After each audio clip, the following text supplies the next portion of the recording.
இல்லடா, பார்லர் நல்லா போகும், அந்த ஓனரே அதை எடுத்து நடத்தலாம்னு நினச்சிருக்காங்க. அதுக்காக மதியக்கா மேலே தப்பாக பழிய போட்டு வெளியே அமிச்சிட்டாங்களா. இப்போ அந்த பார்லரை அந்த ஓனர் தான் எடுத்து நடத்திட்டு இருக்காங்க.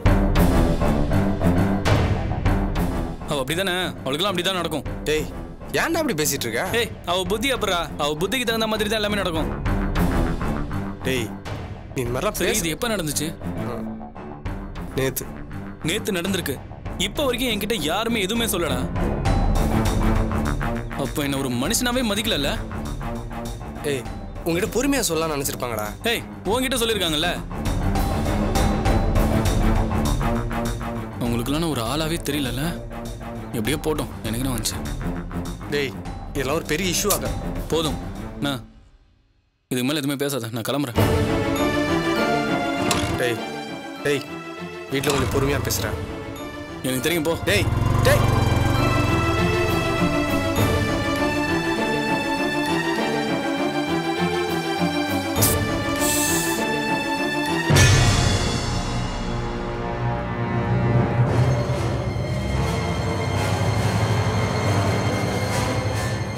எங்க அவனுங்க? எந்த பரதேசி பையன் வந்தா? ஆம்பளைங்களா இருந்தா இருந்திருப்பானுங்க, பொம்பளைங்க மாதிரி அதுக்குள்ள பயந்து ஓடிட்டானுங்க.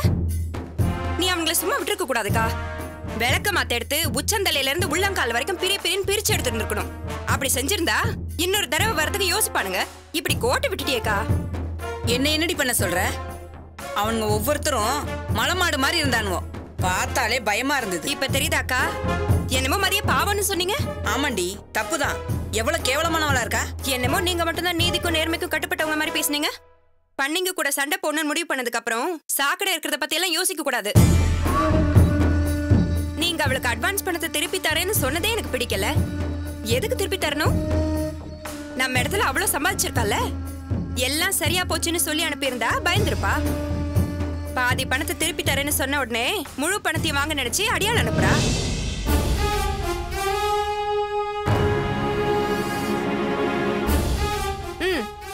வரா பாருங்க.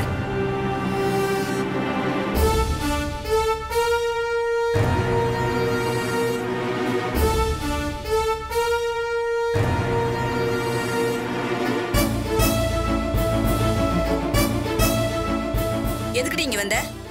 என்னது இது? நீங்க தானே பணம் கொடுக்கறேன்னு சொன்னீங்க. அத நீ அனுப்புனியே அடியாளுங்க, அவனுங்க வந்து வாங்கிட்டு போயிட்டாங்க. என்ன சொல்றீங்க? யாரு வந்து வாங்கிட்டு போனாங்க? ஏன் உன் மச்சானுங்க சொல்லலையா?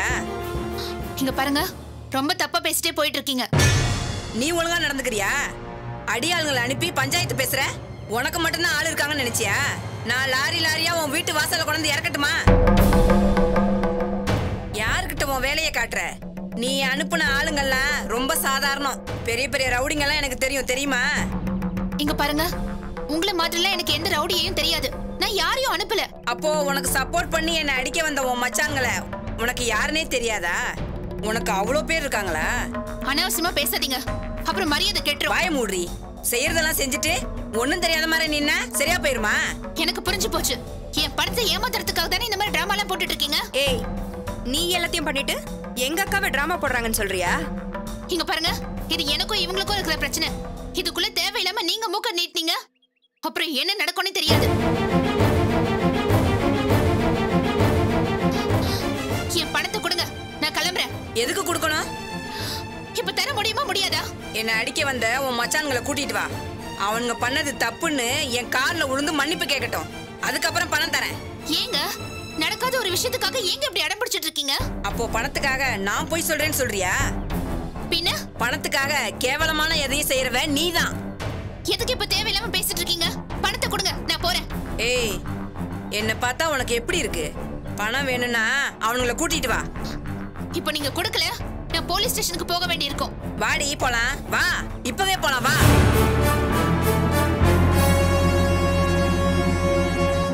என்னடி பூச்சாண்டி காட்டுறியா? என்ன அடிக்க வந்தானே, அவன் பேரு பாபு.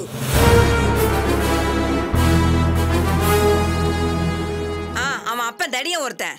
அவங்க 2 பேர் மேலையும் நான் கம்ப்ளைண்ட் கொடுக்கறேன். அவங்களை அனுப்பி மிரட்டினேன்னு ஓ மேலையும் கம்ப்ளைண்ட் கொடுக்கறேன்.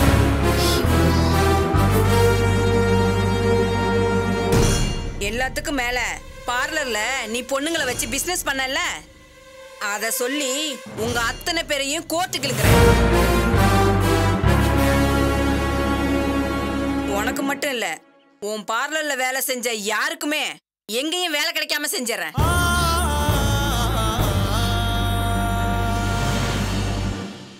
நீங்க தெருவுல இறங்கி நடந்தா ஊரே காரி துப்புற மாதிரி பண்ணட்டான்.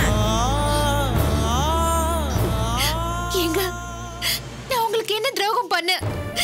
ஏன் இப்படி எல்லாம் பண்றீங்க? நடிக்காதடி. அன்னைக்கு பார்த்தப்ப கூட உன் மேல சின்ன பரிதாபம் இருந்துச்சு. அதனால பணம் தரலாம்னு நினைச்சேன். எப்ப நீ அவங்களை அனுப்புனியோ அப்பவே எல்லாம் முடிஞ்சுது. சத்தியமா நான் உங்களை அனுப்பலங்க. நீ அனுப்பாம அவங்க எப்படி வருவாங்க? எனக்கு தெரியல. ஓ, அப்ப உன் மேல அவங்களுக்கு அவ்வளவு பாசமா? 2 பேருமே அப்படி கொதிக்கிறானுவா? 2 பேருக்குமே உன் மேல அவ்வளவு பாசமா? நீ எல்லாம் ஒரு பொம்பளையா? நீ பணமும் தர வேண்டாம், ஒண்ணும் தர வேண்டாம். அதை வச்சுட்டு நீயே நல்லா இரு.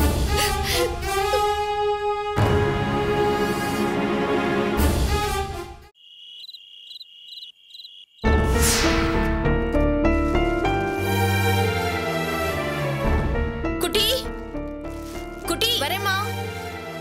இந்தா, இதுல சட்னி வச்சிருக்கேன். மதி வீட்டுல போய் தோசை சுட்டுக்கோ. என்ன? சரிம்மா. சீக்கிரம் கிளம்பு.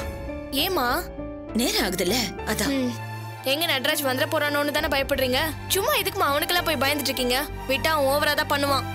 இது அவனை பார்த்து பயம் இல்ல. நீயும் மதி வீட்டுக்கு போக கூடாது அப்படி இப்படின்னு குதிச்சானா பாவம். மதி அங்க தனியா இருப்பமா, அதான் யோசிக்கிறேன். அவன் கேட்டா அதுக்காக மதி வீட்டுக்கு போகாம இருக்க முடியுமா? சும்மா ஒரு ரூல்ஸ் எல்லாம் கொண்டு போய் அவன் மாமியார் வீட்டுல வச்சுக்க சொல்லுமா. குட்டி, எதுக்கு தேவையில்லாம சண்டை போட்டுக்கிட்டு? நீ கிளம்பு போ. சரி வரேன் வரேன் பாட்டி. சரிம்மா, பார்த்து ஆட்டோ பிடிச்சு போமா. சரிம்மா. நான் ஒன்னும் இந்த வீட்டுக்கு எடுப்பு வேலை பார்க்க வரல. இந்த வீட்டுல எல்லாரும் நான் என்னமோ ஆசைப்பட்டு வேலைக்காரியா வந்த மாதிரில என்னைய பேசுறீங்க. ஏய், என்னடி எங்க ஜாடையா சொல்ற? நான் ஒன்னும் ஜாடையாலாம் சொல்லல, நேரா தான் சொல்றேன். நான் திவ்யா பாப்பாவை பாத்துக்கிறதுக்கு தானே வந்தேன். நீங்க என்னடானா நான் என்னமோ தர்மாஸ்பத்திரியில வேலை செய்ய வந்த ஆயா மாதிரி எல்லா வேலையும் என்னைய வாங்குறீங்க. அவளை செஞ்சும் கடைசியா எனக்கு நல்ல பேர் இல்லையே. இந்த எங்க அம்மா இப்ப போன போட்டு நீ திவ்யா பாத்துக்கிறதுக்கு தானே போன. திவ்யா இங்க இருக்கா, உனக்கு அங்க என்னடி வேலைன்னு என்னைய கண்ணா பின்னான்னு திட்டுறாங்க. நான் கிளம்புறேன்ப்பா. மகராசியா போயிட்டு வாமா. பின்ன அம்மா வந்து என்னைய கார்ல கூட்டிட்டு போவாங்க. எனக்கு என்ன குறைச்சல்? ஐயோ எம்மாடி, சொல்லிட்டேன் நம்ம தங்கம், போயிட்டு வா, மகராசியா போயிட்டு வா. ஆனா தயவு செஞ்சு சொல்றேன், திரும்பி இங்க வந்துடாத. அதேபடி திவ்யா பாப்பாவை பாத்துக்கிறதுக்கு நான் மறுபடியும் இங்க வந்துதானே ஆகணும். திரும்பி வருவியா?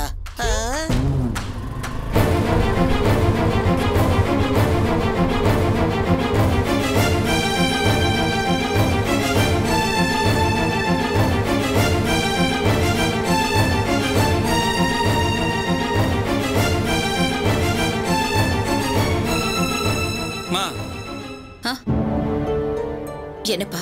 என்னம்மா நினைச்சிட்டு இருக்கீங்க உங்க மனசுல? நீங்களும் உங்க பொண்ணும் சேர்ந்து திட்டம் போட்டு எல்லாத்தையும் பண்ணிட்டு இருக்கீங்களா? என்னப்பாச்சு? ஏன் ஒண்ணுமே நடக்கலையா? இப்படி மொட்டையா கேட்ட எப்படிப்பா? மா சும்மா நடிக்காதீங்கம்மா. மதிதான் அப்படி இருக்கானா நீங்களாவது என்கிட்ட சொல்லிருக்கலாம்ல. இல்லப்பா, அது வந்து ஷாமுக்கு தெரிஞ்சிருக்கு, எனக்கு தெரியல. அப்ப நீங்க 2 பேரும் என்ன வேண்டான்னு ஒதுக்குறீங்க, அப்படிதானே? இந்த வீட்டு மேல ஷாமுக்கு அக்கறை இருக்கு, எனக்கு அக்கறையே இல்லாத மாதிரி பர்பஸா கிரியேட் பண்றீங்களா? என்னப்பா இது? என்ன வேண்டவே வேண்டான்னு ஒதுக்குற மாதிரி இருந்தா அதை என்கிட்ட சொல்லிருக்கலாம்ல. ஏன்பா இப்படி எல்லாம் பேசுற? பின்ன என்னம்மா, மதியோட பார்லர்ல பிரச்சனை, அது என்கிட்ட சொல்லிருக்க வேண்டியதானே?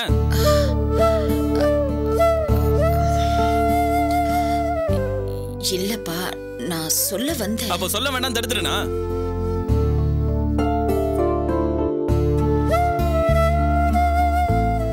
ஏமா இப்படி அபாண்டமா போய் சொல்றீங்க?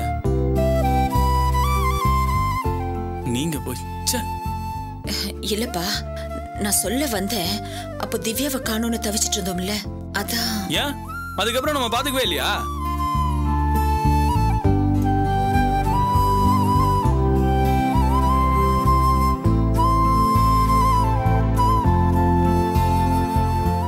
உங்களுக்கு என்கிட்ட சொல்லணும்னு தோணல. உங்களுக்கு நான் யாரோங்கிற நினைப்பு தானே? அப்படிலாம் இல்லப்பா, சூழ்நிலை தான்.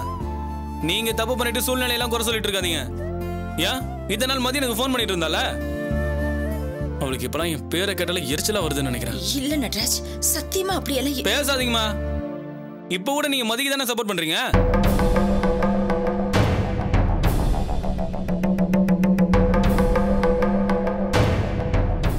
வாங்கம்மா. வா சந்திரா. என்ன மாப்பிள்ள, என்ன பிரச்சனை? ஏன் சண்டை போட்டுட்டு இருக்கீங்க? இல்ல அது சாரி மாப்பிள்ள, உங்க வீட்டு பிரச்சனையில நான் மூக்க நுழைக்க கூடாதுன்னு தான் நினைக்கிறேன். அப்புறம் அறிவே இல்லாம மறந்து போயிடுறேன்.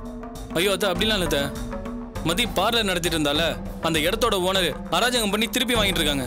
அதை பத்தி ஒரு வார்த்தை கூட என்கிட்ட சொல்ல மறைச்சிட்டாங்க எல்லாரும். அதை தான் கேட்டுட்டு இருந்தேன். அவங்க சொல்ல மாட்டாங்க மாப்பிள்ள. நானும் ஆரம்பத்துல இருந்து எல்லாத்தையும் கவனிச்சுட்டு தானே இருக்கேன். இப்பெல்லாம் ரொம்ப மாறிட்டாங்க.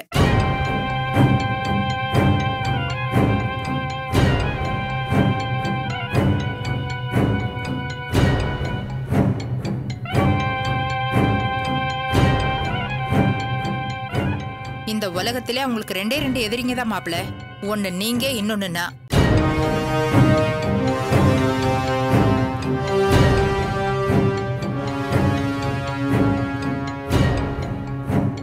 இந்த விஷயத்தை என்கிட்ட சொல்லி இருந்தா அவங்க எவ்வளவு பெரிய ஆளா இருந்தாலும் சரி, நான் ஈஸியா முடிச்சு கொடுத்திருப்பேன்ல. சரி, அவங்களுக்கே அந்த எண்ணம் இல்லைங்கிறப்போ நான் என்ன பண்ண முடியும்? அதை விடுங்க. நான் முக்கியமா வேற ஒரு விஷயத்தை பத்தி பேச வந்தேன். திவ்யாவுக்கு இப்படி ஆனதுல இருந்து எனக்கு மனசே சரியில்லை. அதான் கேரள பணிக்கர் ஒருத்தர்கிட்ட பிரசன்னம் பார்த்தேன். மனசுக்கு ரொம்ப வேதனையா போயிடுச்சு.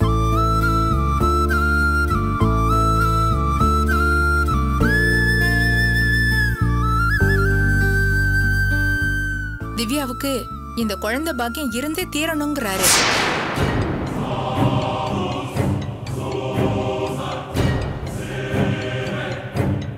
அதையும் மீறி குழந்தை இல்லாம போயிருக்கன்னா இது மனுஷங்க செஞ்ச சதிங்கிறாரு.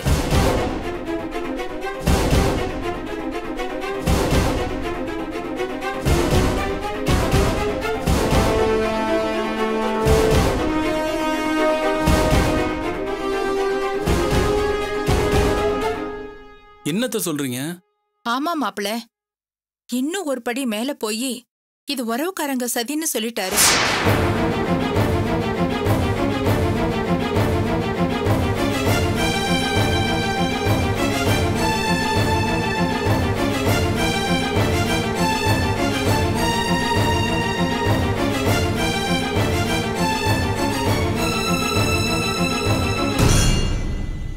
உறவுக்காரங்கன்னு சொன்னதும் முதல்ல உங்க சித்தப்பா துரதான் எனக்கு ஞாபகத்துக்கு வந்தாரு.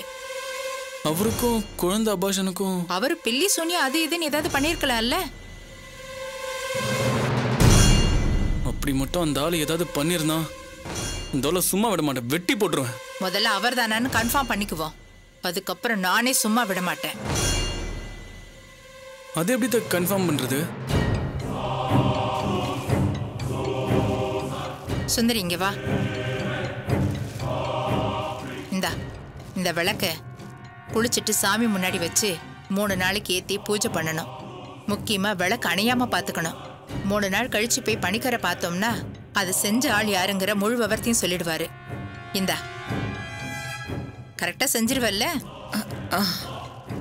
திவ்யாவை பாத்துக்கிறேன் பாதியில விட்டுட்டு போனியே, அதே மாதிரி இதையும் பண்ணிடாத. கரெக்டா பண்ணு, புரிஞ்சுதா?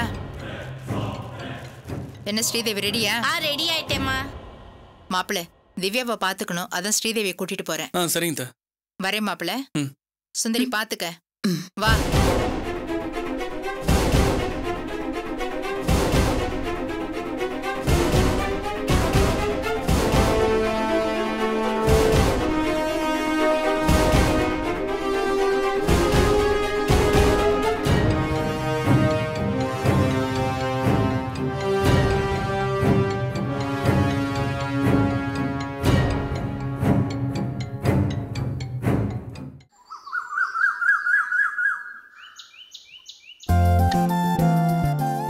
இத போடுங்க.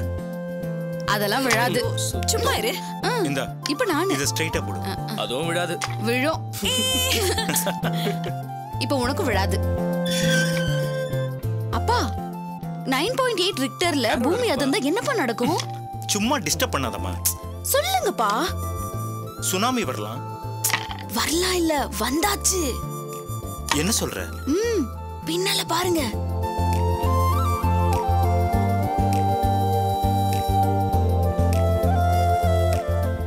என்ன சுனாமி பத்தி பேசிட்டு இருக்கீங்க? சுனாமி இல்லாத மாமி வராங்கன்னு சொன்னேன். ஓ அப்படியா?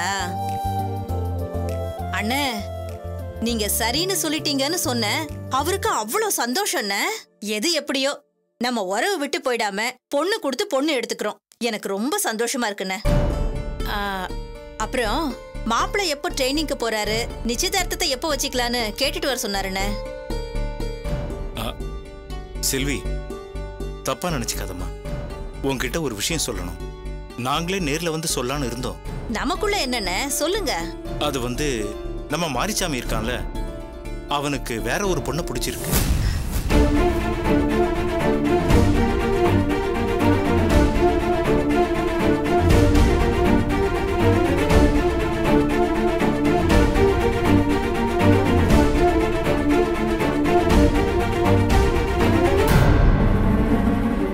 இங்க பாருமா, நம்ம பிள்ளைங்களுக்கு என்ன பிடிக்குமோ அதைத்தானே நம்ம செய்யணும்.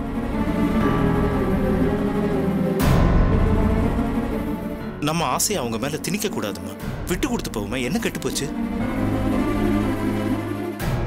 சரி விடுங்க, யாருக்கு என்ன எழுதி இருக்கோ அதானே நடக்கும்.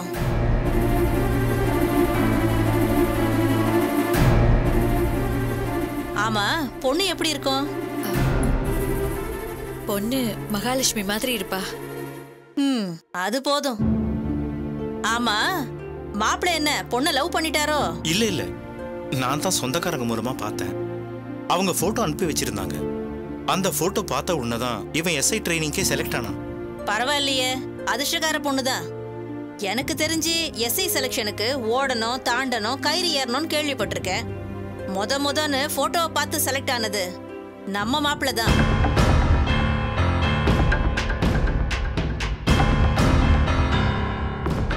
சரி, பொண்ணோட போட்டோ வச்சிருக்கீங்களா? ஏ மாரிஸ், உன் மொபைல்ல இருக்குல்ல, அதை காட்டு.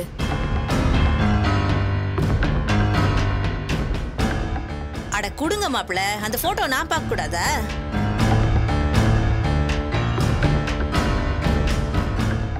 இப்பெல்லாம் எங்க அண்ணன் அந்த போட்டோவை பார்த்துக்கிட்டே தான் இருக்கான். ஏய், சும்மா இருக்க மாட்டேன்.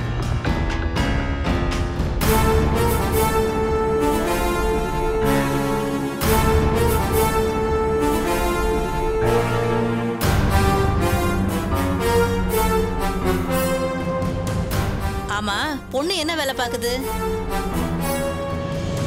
காலேஜ் படிச்சுட்டு இருக்கா, முடிக்க போகுது. அப்பா என்ன பண்றாரா?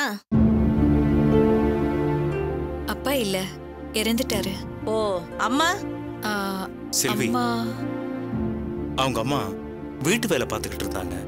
இப்போ பொண்ணோட அண்ணன் தான் குடும்பத்தை பார்த்துக்கிறாரு.